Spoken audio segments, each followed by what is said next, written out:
Welcome to Horsepower, now proudly brought to you by My Racehorse. This is the field, of course. This is our horse racing edition. And I thought, what better way than to bring in the voice of racing in this part of the world, the man who calls all our biggest races, Matt Hill. Matt, thanks for making it all the way down to my humble little studio. Fantastic to be here. What a studio it is. It's terrific, JJ. You just, who would have thought that you played sport, mate? Eh? Yeah, that's right. Surrounded by all sorts of things. So, no, it's an absolute pleasure. Nah, thanks for coming down. A nice little day trip on a Thursday morning for you. As I said, this show is brought to you by My Racehorse. My Racehorse, elite racing, affordable ownership, no ongoing fees. So we'll talk more about them in a little while. But what about this time of year? We're getting close. The first Group 1 of the season up in Sydney this weekend with the Winx Stakes, and we'll have a look at the Winx Stakes in a little while. But this has to be the reason why you get out of bed every morning as a race caller. Well, absolutely. So we're heading towards finals time in AFL, but we're also heading towards finals time in racing. So maybe it's a Melbourne thing, but being in Melbourne for 4 or 5 months through winter, we've just about had enough, haven't we? We've had enough of the weather. We've had enough of the racehorses, the humdrum racehorses. Now we want the fast ones, and they're not far away. In fact, we've seen the Lawrence Stakes day, and Giga Kick sort of just got the blood pressure up a little bit. That was really, really good, and I think that now it's game on from here.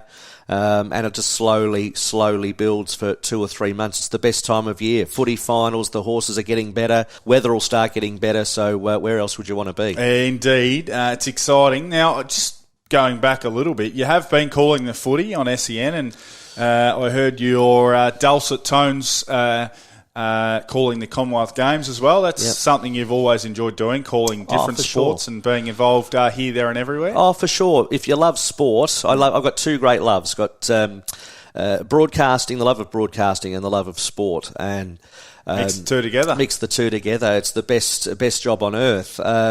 And to be honest, if I wasn't calling the Commonwealth Games, I would have been sitting up all night watching them anyway, so I might as well be earning some cash. But I was brought up, in a sporty household, but also my grandfather was obsessed with racing, so he'd take me to the races all the time. My grandmother was a passionate Western Bulldog supporter. Yep. So that was my weekend, to go to the footy or go to the races. Western Suburbs boy. So to be able to call the football now as well, with mixing it with the racing, it's you get to go to Flemington on a Saturday and the MCG on a Sunday. I mean, for a boy from the Western Suburbs brought up in sports mad Melbourne, it's just the greatest job in the world. Just quickly on the footy, the Doggies, a tricky little one down in Tassie this week, and a win and you're in situation. Yes. Are you confident or are you a little nervy? Oh, I think they'll win. I think they'll win. They've been inconsistent. Hawthorn have tapered off. Yeah. So I think it's more about the opposition that we're playing this weekend. I'm a little bit nervous, though, if we do make the finals. We're going to have to pull something out of the fire to really make an impact in the finals. Done it before, though. You've done it before. We've done it before, and we've come twice. We've come from 7th and won it, so why can't we come from 8th? But look, as long as we get there, that's the main thing. But won't it be fantastic, argument's sake, we win on Sunday, and then that puts all the pressure on Collingwood Carlton. Yes. If that match wasn't big enough as it is, with that lead in, it's going to be some great theatre on Sunday, and who would have thought we would have got it at round 23? Yeah, I can't wait for that. Let's get stuck into the reason we're here, horse racing. Yeah. Now, racing as an industry, I've heard a lot of chatter about, a lot of trainers, and they can't get staff, they can't get workers, and we've seen a lot of outside influences really start to impact racing. Jumps racing's been taken off the agenda in certain states and certain places, and how do you view racing at the moment? Are you really confident with where it's at? Are you worried for it in certain aspects? Where do you view the sport as a whole? I'm a bit conflicted in that answer because I do worry about the issues that affect racing. Obviously, animal welfare has been a massive one with the Melbourne Cup over the last few years. But also, I think the biggest issue that's going to affect racing, at least in the next 10, 20 years, is that punting is becoming more taboo in Australia than it ever was. It was a part of our culture in the 60s and 70s. It's what you did on the weekend. You went to the races and you had a bet, and that wasn't even you wasn't look frowned twice. upon. No, you wouldn't think twice about it. Yeah. Whereas now, youngsters at school are being taught about punting and that it's a bad thing. And, so I think that's a problem. And I think when it obviously funds the sport as well, we've got a bit of a problem in that respect. But then it's always great to, you get out and about on racetracks and out and about in restaurants and things, and you meet young people who still love racing and love the sport and do like a bet, but do it properly. So I think there's a real excitement around racing still. And I think racing people also struggle with the fact that the fans aren't going to the track every Saturday anymore. You'll go to a Caulfield meeting on a Saturday in June and there's 3,000 people there, and people think, oh, gee, isn't the sport going badly? But there's still a lot of people consuming racing, a lot of people connected to racing. So I think it's still extremely healthy, and like any sport, there's little issues on the side that we just have to negate. Yeah, I agree with all of that. Now, on the track, we know we've got no Melbourne Cup winner. We've got no Caulfield Cup winner from last year. Very Elegant and Incentivise will both miss the spring here anyway for different reasons. Very Elegant will be racing in France this weekend, I think. So another late night for you, Matty. Hitotsu's not here. We've got a few others who have gone off to stud duties. We've got a few of the good mares who move on. Are you confident we'll have another batch or the next batch of emerging superstars this spring? Is it always a bit of a natural flow on, or is there genuinely a bit of a hole in the top end? No, I think it depends. Like some years you will have lower years than others. The racing doyens will tell you about 1984 when Rising Prince won the Cox Plate and how it was a bad year. But I think overall we've still got up and coming horses. We saw Giga Kick on the weekend, Aft Cabin at Sandown last week heading to a Caulfield Guineas. Passive Aggressive's a sprinter we're going to see a lot more of. We're going to have Nature Strip come back to Australia and compete here. So sprinting ranks are well and truly looked after. As far as our middle distance horses, we've still got Animo. We haven't even started the preparation with Animo as yet. Wouldn't a Redemption Cox Plate be a great story if he was able to win it after not winning it on protest, which was pretty controversial last year. And the one thing about racing, that one horse you mentioned there in that package was Incentivise. If I said to you in June last year, if you heard of a horse called Incentivise, you would have said no, because it was getting beaten in maidens at Ipswich. So that answer alone tells you that there are horses out there that we can really attach ourselves to. So, no, I'm always confident. You never give up on racing. When Makybe Diva won her third Melbourne Cup, people thought, well, that's going to be the end of it. We'll never see a horse like her again. And then that magnificent sprinter Black Caviar came along and we thought we'll never see anything like it again. And then we had Winks to win 4 Cox Plates. So what's next? Yeah, what is next indeed?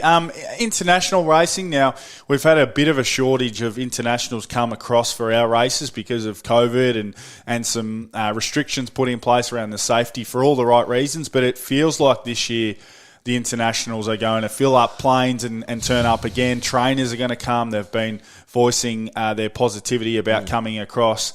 We had Baid, the best or the highest rated horse in the world race overnight and do an absolute demolition on some pretty good horses at his first try over 2,000 metres. Do you consume much or any international racing, and do you like seeing the internationals come here? I adore international racing. In fact, I've had the pleasure of calling races in about 13 countries. I love it. I'm fascinated, not just by the top class international racing either. I'm just fascinated by racing in all corners of the globe. You name it, Czech Republic, Hungary, Italy, Mauritius. I've been to many places to see horse racing because I find, and I know you love your basketball. Yes. If you were watching basketball, say a match in Malaysia or a match in Australia, the basketball court looks the same.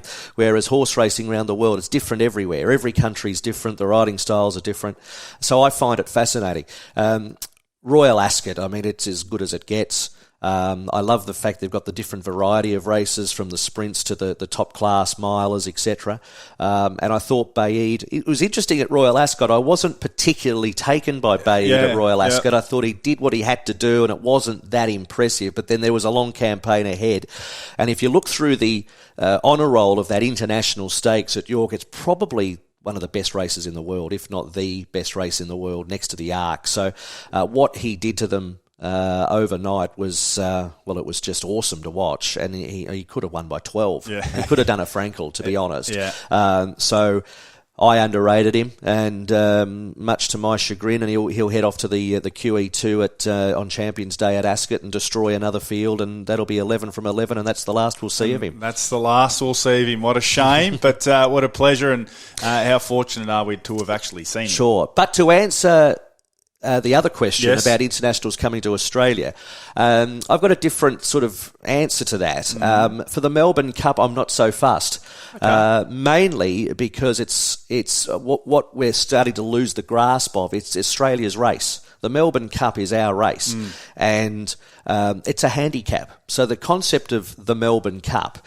is that anyone can win it. The battler should be able to win it, and the Melbourne Cup is what it is because of that narrative. It's been like that for 150 years, that the person that wins it, the horse that wins it, the jockey, the trainer, is on the front page of the paper the next day, and all of a sudden they become heroes in our country. So for the English and the Irish to completely attack it, when we got to the stage where there were 18 or 19 internationals in the field, no. We need more Aussies in it for sure. And I don't understand why the subject is always about the Melbourne Cup. I say the Cox Plate, absolutely. The Cox Plate's our best race. It's the best of the best, weight for age. Have as many internationals come as possible. But as far as the Melbourne Cup goes, it still should have a lot of Australians in it, because it's the race that stops Australia. It is. We'll see how many are in it this year, because it sounds like the internationals are coming. Well, the thing being a handicap too is the part of that answer that a handicap race is for a reason, is that the best horses get handicapped out of it. So this argument that we have to have the Melbourne Cup as being the elite and being the best of the best, it's not going to be anyway, because it's a handicap. All right, I put the question out there, or I put the tweet out to the Twitter sphere, Matty, earlier in the week, that you were coming on the show, helping us kickstart horsepower for spring 2022, and I wanted some racing fans, to ask you a few questions. So I've got a few here. We'll rip through them. The first one's from at Horses for Courses 111, which is a nice Twitter handle. What do you do? Simple one. What do you do in between races? Usually, I always say that race callers probably have good memories, but you probably think we have bad ones, because you've got to call the race, forget that lot, and move to the next lot. Yep. So I'm a bit of a believer in you've got to concentrate so much when you're calling a race. So if you can just go and do something else for 10 minutes, maybe have a chat with a colleague, or make yourself a cup of tea, or just give your brain a spell. I'm a bit of a believer in that. And then just look to the colours for the next race. And obviously the horses are in the yard sort of 12 minutes before. So I fill my time very, very well. And there's obviously on a Saturday a lot of other great racing happening around the country. So it's a pretty long day on a Saturday, but filled up with lots of watching of horses, running. And as I say, just trying to have those periods through the day. I think a scientist said that the human brain is only really meant to concentrate for about 4 or 5 minutes a day, completely. Yeah. So when you think about it, we're doing 9 races and we're really focused. So you need to give the brain a spell, even if it is just sitting quietly in the box for 5 minutes. This is from at James Jones 033. How long do you spend per race day learning the colours, horses, jockeys, and does that time increase for a big day like this weekend, or some of the big features upcoming? So the big races you spend a lot of time on, more so the narrative of the race, what jockeys are in it, have they ridden in the race before, the storylines. As far as the colours go, a lot of races like the Cox Plate, I've seen those horses a lot, so the colours are the same. But that still takes a bit of concentration just to learn them in the head again. So we use photographic memory. So when the jockeys are mounting the horses, that's the most important time. for us to really have a good look at each colour and put the name to the colour. So in a way, a maiden at Sandown on a Wednesday takes probably more time because you're trying to learn the name, get the colours in. You can have up to 16, 18 runners. So probably just to answer the question, probably spend on a good Thursday, Friday, a good 2 or 3 hours having a good look at the colours and everything that we need to know, and then get ready for Saturday. This is from @Tigsy Sage. How do you judge speed during a race? Do you use sectionals or do you just trust your eye? Well, we have to trust our eye because we're looking through binoculars most of the time. Some tracks we have television monitors that can help us a little bit. But we don't really have a lot of time to have a breather and really work it out. It very much is just a feel thing. You see enough races now to get just a feel of what's going on. And look, sometimes the eye might be a little bit deceiving as well. There are sectional times that are put up on the screen occasionally at some tracks, but what I tend to use those for, if I get time, is to confirm what I think. So if I think a race is going particularly slow, for instance, I'll have a very quick glance, if I can, at something to see if they are running particularly slow. But yeah, it's an art form which I probably would love to improve on. Is picking the sort of pace of the race, but it's about time. You know, when you've got 16 runners in a 1,400 metre race, half the time I'm not really thinking about that either. It's about, calling the race accurately.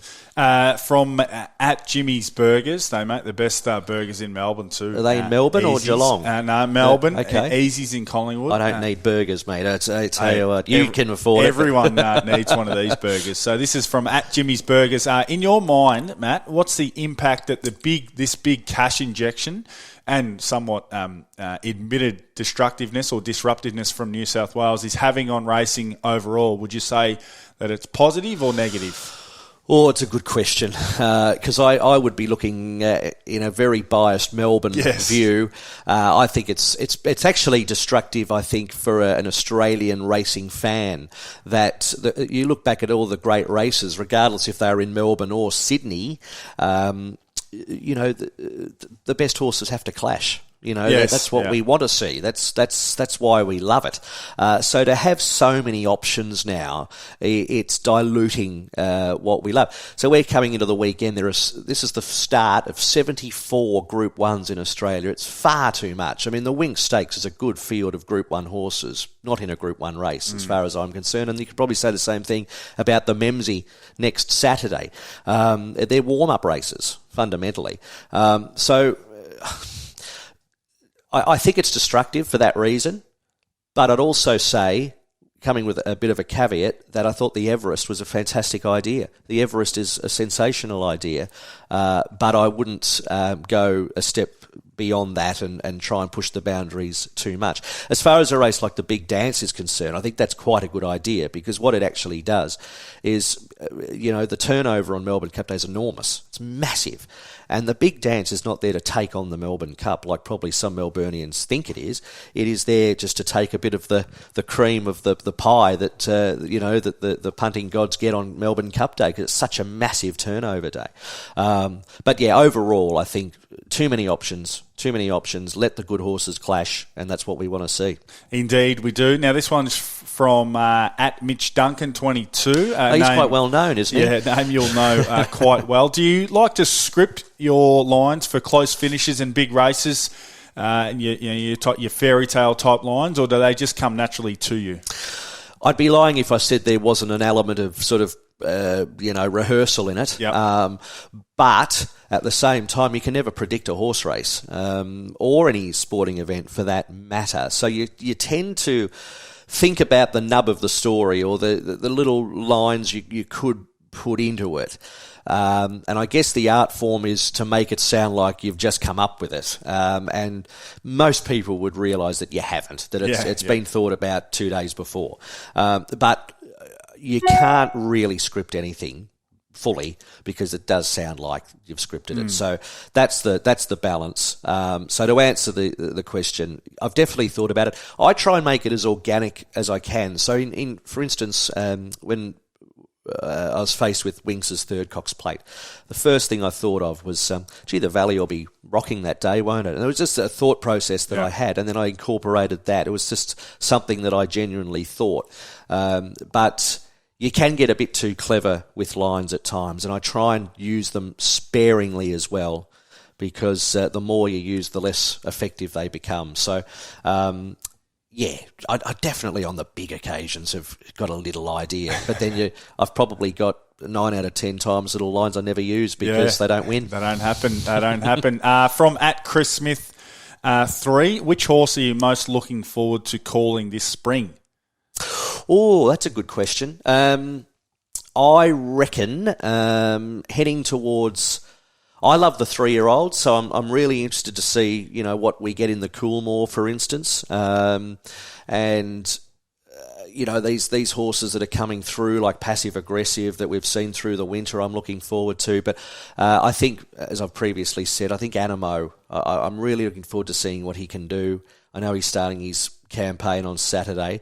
Interesting to see what he does, but also heading towards the Cox Plate and some redemption. So I'll answer that and say Animo. All right, Animo. And from @SOT or SOT _47, this is the last one. Sorry, 2 more to go, both from SOT. Best young jockey, apprentice or otherwise? So in Melbourne, we've got some good young jockeys here at the moment. I'll be interested to see. I know he's sort of established now, but I'll be very interested to see the next step that someone like Jai McNeil can take, and can he push on to the sort of the legendary status of your D. Olivers and C. Williams and Hugh Bowmans and the like. As far as our apprentice riders go, very impressed with Josh Richards. I think Josh Richards rides very well. He's got to be in the mix, and it's such a tough time. I remember a couple of years ago, Ben Allen was just dominating the apprentice ranks, and it's very hard for Ben to even get rides in the best races on a Saturday now. So it's very, very tough for the young apprentices, and very difficult for them to transition. But we've got someone like Alana Kelly, who's going very well also as the apprentice rank. So I'd be watching those two as they transition. All right, I like it. Now, this one, again, as I said, from @SOT _47. This is an audio question. I've had to actually go and do some research for this one. But SOT47 heard you calling this race and couldn't work out. Now, we'll give the background to it after we play it. Couldn't work out why you didn't go completely off your head. Now, I'll play it and we can talk about why you didn't. Broadcasters getting off the leader's back, 150 metres to go. It's Rolling Moss with Hello Broadcast on the outside, 100 metres to go. Stand by. Hello Broadcasters coming away to win it. Won it by a length and 3/4. Rolling Moss, a photo for third. But now, that's a very astute question from... It is a very astute question. SOT47. Why... Now, you own a share in Hello Broadcast. Now, what price was the horse that day? 25 to 1. And you didn't have a cent on. So would that be the reason? Now, you gave it a little bit, but would that be the reason you didn't? I was in shock. So 3 people asked me on the day. So this is a horse that we got over from Hong Kong with a colleague of ours, Clint Hutchison, who's obviously very experienced man in Hong Kong. And the horse had the worst name I've ever heard. Its name was Grandma Win. It's an absolute shocker, typical Hong Kong sort of name. And I was quite happy to keep the name, actually. I thought it's so bad that we could keep it, right? And Hutchie said, no, it's got to change. Let's give it a Darren Flindell's in it as well, and Danny Malecki, along with some mates. So race callers everywhere. So we've got to give it something that the race callers would say. So that's where Hello Broadcast came along. But we honestly, on the day... we've got a group chat, and on the race days that he's been competing in, just lines of conversation. That day at Sandown, nothing. So we all just thought, he'd be on a float to Townsville, in 2 days' time. We thought we were all very pessimistic. So I was in shock when the horse hit the front. I wasn't expecting that at all. It was given a gun ride, third the fence, raced away, won easily, and I remember the day no one was there. Trainer wasn't even there. I was the only one there. So I got the trophy and ran off with it. And none of us backed it. 25-1. Can you believe it? Didn't even put $5 each way on it. You always got to have 5 each way on your own horses, Matty. That's a lesson for next time you own a winner at 25-1 and you're calling it. Now, I've got a few questions. Well, they're not necessarily questions, but little predictions for the upcoming spring. Now, the first one is, who do you think will be horse of the spring? I'll go first. The horse of the spring is an interesting one because typically it's just whoever wins the best race, whoever wins the Melbourne Cup or the Everest. I actually think Mr. Brightside's got a very good chance to be the horse of the spring in the context of winning multiple races or being very competitive in multiple Group 1s, Cox Plate maybe even. So I think Mr. Brightside as more of a left field horse. For sure. Who would you have as the horse of the spring? I don't think he's that left field. The only thing that worries me about Mr. Brightside, it's a long campaign to start off, winning the Lawrence and going all that way through to a possible Cox Plate. As previously mentioned, Animo, but you're quite right. Usually the first thing that comes to mind is who did win the Cox Plate, who won the Coolmore, who won the Melbourne Cup. There's a horse running at Moonee Valley on Saturday that I'm interested in from a long-term point of view, and there's so much water to flow under the bridge before the Melbourne Cup. But there's a horse by the name of Interpretation who had one start here at Flemington a few weeks ago. If you're looking for a little pipe opener for the Melbourne Cup, a former international horse now with Kieran Maher and David Eustace, it was just a nice little run. Not sure if Moonee Valley is going to be its go at 2,000 metres, but I know it's 50-1 in the Melbourne Cup at the moment, but that's one I'm having a little interest in. So at this stage, I think the Melbourne Cup is, who knows? I mean, Deauville Legion's got to get here, but there's so much water to flow under the bridge. We'll have another, 10 or 12 internationals to have to sift through. And even, looking at sort of things like Cox Plates, a State of Rest will be coming again, etc. So much water to flow under the bridge. But I'm going to have to go with my previous answer. I hate to be boring. Animo. No, he's a very popular horse and for very good reason. Forgotten horse of the spring. This might be a difficult one off the top of your head. I think going into autumn, off the back of Cup Week last year, you called the race Espiona. We were blown away by what she did. I think she just, in a way, was just resented racing on those heavy tracks. Who can blame her? I think she's one. And the other one I'm very interested to see go around in the Wink Stakes on the weekend is Profondo, if he can get back to what we've seen at his very best. So they'd be the two I would suggest could be the forgotten horses who can bounce back. Yeah, you've nailed two there. I think Espiona, it doesn't matter what race you win in a Spring Carnival, the way she did that at Flemington. And I think you're right. I think horses, heavy tracks are just a nightmare for some and a godsend for others. So I think you're right. I think Espiona, and the one thing about racehorses is they never lose their ability. They just think about it a little bit more. And so I'll be very interested to see what she does. Yeah, I like her. Keen to see her. Last one before we have a little look at this weekend's races, then have a little bet for charity as well. Which race day would you love to go along to as a fan this spring? So you'll be working each and every Saturday, but if you got one Saturday off, which one would you choose to go along and watch the races, or stay at home and watch the races? But which one would you take off from a pure spectator's point of view? Well, I would think the one day that is starting to really rise in prominence is the final day at Flemington. Champions Day? Champions Day, which is going to be which is terrific. You get the top sprinters, obviously, which we've seen over the last few years. What worries me a little bit on the final day, though, is that the Sydney money is going to keep the sprinters in Sydney. Yeah. So that's a little bit of a problem. The mile race will be terrific, and I think that's one of the great races, the Emirates or the Champion Stakes, as they're going to call it now. That's been a fantastic move to move the McKinnon to the final Saturday. But I still can't go past Derby Day. I think it's still the best day. It's almost Coolmore Day now. I think the Coolmore's a great race. Love the staying horses. Love the last-minute qualification for the Melbourne Cup. And it's probably going to be the first day that we've had at Flemington with 70 or 80,000 people since the pandemic. Yeah. So for the first time in 3 years, we're going to have 70 or 80,000 at Derby Day. So I reckon that's the day.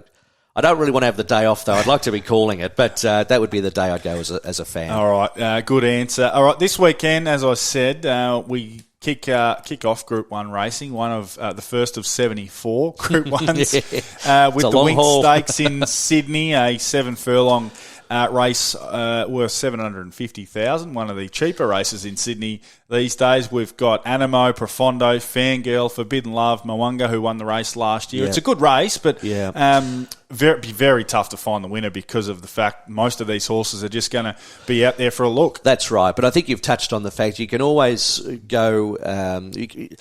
You can't go wrong going back on the form from the year before. I think Mwanga first up will be hard to beat, particularly not without knowing how it's trialled up there. Forbidden Love's a real talent, and probably at the trip as well would have to be given a strong chance. Yeah, I'm leaning towards Mwanga. I mean, I think Animo's $2.80 at the moment, which is a little skinny. He's always going to be a profold horse. You know, he's probably always going to start a touch shorter than he probably should be in all things considered, just because of his profile. Yeah, indeed. Now, closer to home, you'll be at Moonee Valley this Saturday afternoon. There's a host of very competitive races. The Chandler McLeod's a very good race over the traditional Cox Plate trip. There's some few potential cups horses. Well, the thing about that race, Gold Trip's in it. Yes. Now, this was a horse that we were talking about, in the top 5 in commission for a Cox Plate last year. It's running in a 2,040-metre undercard race, so it is a good day. It is, and he was a good run first up there in Sydney as well. He's got to carry a big weight, so if he can really strut his stuff in that race, then we'll be talking big things with Gold Trip. We've got the car line over the 1,000 with the very, very exciting South Australian galloper, Extremely Lucky. So that's going to be a good race as well. So the format of that Lightning Stakes is pretty strong with I Am Bene. It was in the wrong part of the track in the Lightning Stakes, comes out and wins at Caulfield last week. So that's all been franked. And then Showmanship's an interesting horse. Very talented horse, had time off, came back in the Wangoom on a heavy 10 in a Wangoom after a long layoff, ran third, and then has had a more time off. But I think it draws well. Has D. Oliver. They've scratched it from last week. Gets a heavy track, or probably a heavy track on Saturday with the rain forecast in the leading 48 hours leading up. So I think Showmanship, if they go ballistic in it, which they will, there's still a rockers in it, there's a lot of pace in it. It could be the one to blouse them, but it's going to be one of those races. I think it's going to be fast run. The horses that will be going ballistic up front will start folding up, and the swoopers will come. So I think it's going to be a really good race. Yeah, there should be some horses to follow out of the weekend. That is for sure. All right, each and every week on Horsepower, we have a little betting segment here. Yep. So we're going to have a play for charity. I've got a beautiful little stinger as well, Matty. So excellent. Get your ears around this one. Show me the money, Derek. You better yell. Show me the money. Here comes the money. Here we go. Money talk. Here comes the money. Money, money, money. Dollar, dollar. All right, a little bit of Jerry Maguire crossed with Vince McMahon, or Shane McMahon, I think it might be. Love your work. Now, as I said, we're going to have a $50 best bet each. Yep. All the profits, or hopefully if there are some, will go to the Kids Plus Foundation, a local organisation who does amazing things for kids with disability. We've got a very close relationship with Kids Plus, so no pressure, but we'd love to kick things off with a winner. I'll go first. Yeah, please do. My best bet will be, my $50 win bet will be Sydney, race 7, number 10, Zapateo, a Godolphin galloper. It's got unbelievable form fresh up, very good form on soft tracks. The track, get this, the track in Sydney is improving towards the good range. Who would have thought? Ours is going toward the heavy. So 50 on at $4 for me with race 7, number 10 in Sydney, Zapateo. Okay, well, it's a little bit precarious, Moonee Valley on Saturday because of the heavy conditions. But I think the class of the Memsie Stakes is Vegeta San, a horse who did everything wrong at its first start under lights at Moonee Valley, and then showed its wares by going to a Sandown midweek meeting and absolutely annihilating its opposition. I think it's a good horse. So Moonee Valley. And a wet track is against it, but I think it's just got pure class, and I think class rises to the top. So let's go for Vegeta San for Team Hawkes in the Memsie. Beautiful. Hopefully one of us, if not both of us, can get things off to a flyer and get some money in the kitty. Other horses on the weekend that I don't mind, I'll be having something small on Profondo for the Wink Stakes. Yep. But I might even just chuck something small on him for the Cox Plate before the race in the hope that he runs well, because we know those markets, they slash horses when they run really well, and they slash the prices. And I'm actually going to have something on Generation in the car line, because I think he can come across with Yulong Command and get a spot, because he has got a wide barrier. He goes good on the soft ground or the wet ground, and goes good fresh up. So, and I just heard the stable talking about him earlier in the week, and I think they're pretty keen. So I'll have something on Generation, hoping that the South Aussie extremely lucky can just run into a few backsides. Which is a possibility at Moonee Valley. Rails out 5 with a big field over the scamper. So it's going to be a fascinating race. Generation, that wide alley's interesting because Moonee Valley plays usually one of two ways. It's either leader and rails or swoop. You'd think they'll start edging off the fence if it's really heavy. Yeah. This meeting was called off 3 years ago, remember, when they ran I think they ran up to 4 or 5 races and then they called it off. Feels like 10 years ago. Yeah, it does. But that we're sort of heading in that range again with some heavy weather on the way. But Generation's got class on its side, and look, on the day, the way the track plays, it might just be in the right spot, being a bit wider. Well, I hope so. So that's the way we're playing the first unofficial weekend of spring. And I mean this, and we say this each and every time, but if you are having a bet, make sure you do it responsibly.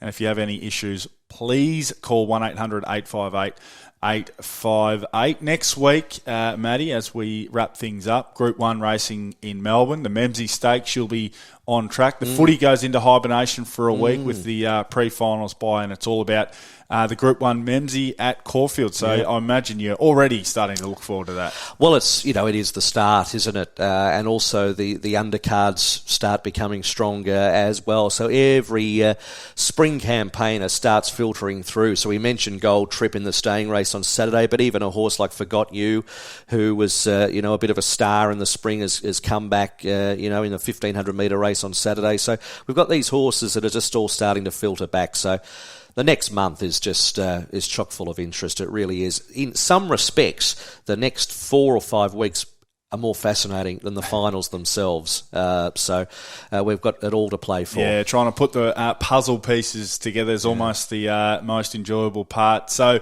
that's next week. I'll be back for another edition of Horsepower. Thanks to My Racehorse for helping us bring this podcast to you, myracehorse.com, to get involved in a sparkly new horse at a very, very affordable rate. Thanks. Gee, people have been having fun with those horses. The My Race. Well, I had a couple of little micro shares in Mac and Cheese, who took us to a South Australian Oaks, Australasian Oaks, and then was sold for plenty of money. So my little share turned into a nice little profit, which I was able to reinvest in another McAvoy filly, which is allegedly showing good things as well. So no wonder this studio is getting bigger and bigger. Fantastic. Thanks to the voice of Victorian racing, Matt Good Hill. on you, JJ. Good to see you. Thanks for coming down. And no worries. Now I've got to spend all week trying to find another co-host to your calibre. We'll help you with that, but no, absolute pleasure. And as I say, all you need is a couple of racing screens in your office, and you could sit here all day. Don't worry, I've tried to get past Hannah already. Until next week, enjoy the racing. This has been The Field Horsepower.